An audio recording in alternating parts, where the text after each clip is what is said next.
any type of interest-based transaction is unlawful. Okay, whether that interest-based transaction is an interest now conventional banking, whatever. So it's a major sin.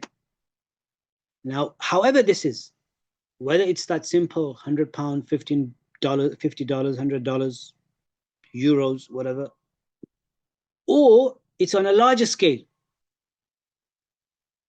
I want to buy a house, whatever I want to buy. I want to buy a car. I want to buy this book. I can't afford this book. This is $20. I can't afford it. I come to you. Can you borrow me $20? I'll pay you $30 because I want to buy a book. Whatever. So that's what happens in mortgages.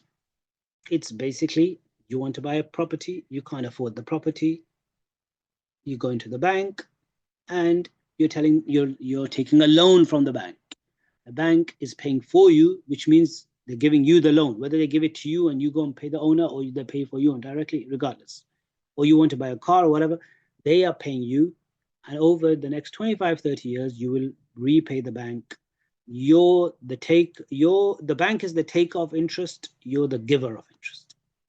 One point here about taking and giving is that both acts are equally haram, both are sinful, both are haram, both bring the curse of Allah.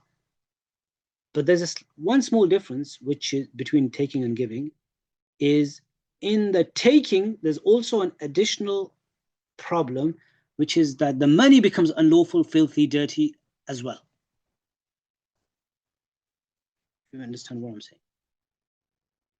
In the receiving and taking of interest, so like if, for example, if we did I gave you $50, I borrowed you, and I'm demanding in the contract that you give me back, you pay me back 100.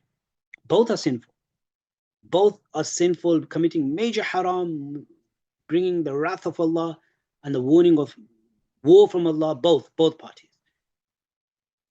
So that's bad as it is anyway. But there's an also additional thing that for me, because I've given you $50, and then when you pay me back, you're giving me 100. So the extra 50 will also be filthy, dirty for me as well. For you, you're not taking anything. You're taking the 50 originally, but that's okay because that's my money. But then you're paying back 100. So the extra 50 you're paying, the paying part is the sin, and it stops there. With me, the receiving part is sinful, and plus the money is haram. In mortgages, it's the bank's problem.